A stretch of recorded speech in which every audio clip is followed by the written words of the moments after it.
بسم اللہ الرحمن الرحیم۔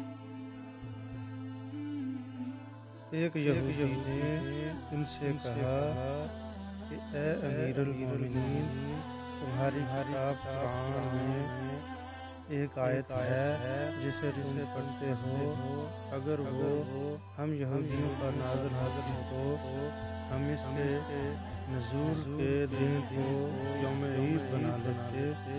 آپ نے پوچھا وہ کون سی آیت ہے؟ اس نے جواب دیا سورہ مائدہ کی یہ آیت کہ آج میں نے تمہارے دین کو مکمل کر دیا اور اپنی نعمت تم پر تمام کر دی اور تمہارے لیے دین اسلام پسند کیا۔ حضرت عمر رضی اللہ عنہ نے فرمایا کہ ہم اس دن اور اس مقام کو خوب جانتے ہیں۔ آپ یہ آیت رسول اللہ صلی اللہ علیہ وسلم پر نازل ہوئی۔ اس وقت آپ صلی اللہ علیہ وسلم عرفات میں جمعہ کے دن کھڑے ہوئے تھے۔ نجد والوں میں سے ایک شخص حضرت صلی اللہ علیہ وسلم کے پاس آیا، سر پریشان یعنی بال بکھرے ہوئے تھے۔ ہم اس کی آواز کی بن بناہٹ سنتے تھے اور ہم سمجھ نہیں پا رہے تھے کہ وہ کیا کہہ رہا ہے، یہاں تک کہ وہ نزدیک آن پہنچا۔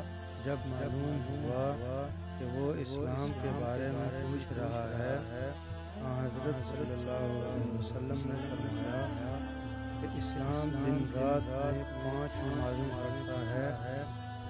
اس نے کہا بس اس کے سوا تو اور کوئی نماز مجھ پر نہیں۔ آپ نے فرمایا نہیں، مگر تو نفل پڑھے تو اور بات ہے۔ حضرت صلی اللہ علیہ وسلم نے فرمایا اور رمضان کے روزے رکھنا۔ اس نے کہا اور تو کوئی روزہ مجھ پر نہیں ہے۔ آپ صلی اللہ علیہ وسلم نے فرمایا نہیں، مگر تو نفل روزے رکھے تو اور بات ہے۔ طلحہ نے کہا اور حضرت صلی اللہ علیہ وسلم نے اس سے زکوٰۃ کا بیان کیا۔ وہ کہنے لگا کہ بس اور کوئی صدقہ مجھ پر نہیں ہے۔ آپ صلی اللہ علیہ وسلم نے فرمایا نہیں، مگر یہ کہ تو نفل صدقہ دے تو اور بات ہے۔ راوی نے کہا پھر وہ شخص بیٹھ پیٹھ موڑ کر چلا گیا، یوں کہتا جاتا تھا قسم خدا کی میں نہ اس سے بڑھاؤں گا نہ گھٹاؤں گا۔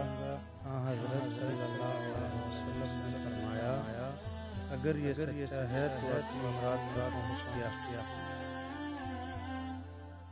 حضرت صلی اللہ علیہ وسلم نے فرمایا جو کوئی ایمان رکھ کر اور ثواب کی نیت سے کسی مسلمان کے جنازے کے ساتھ جائے اور نماز اور دفن سے فراغت تک اس کے ساتھ رہے تو وہ 2 قیرات ثواب لے کر لوٹے گا۔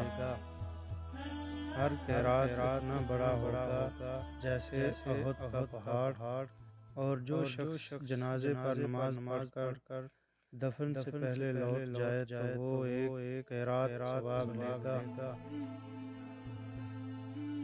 روح کے ساتھ اس حدیث کو عثمان مظعون نے بھی روایت کیا ہے کہ ہم سے عوف نے بیان کیا، انہوں نے محمد بن سیرین سے سنا، انہوں نے ابو ہریرہ رضی اللہ عنہ سے، انہوں نے حضرت محمد صلی اللہ علیہ وسلم سے اگلی روایت کی طرح۔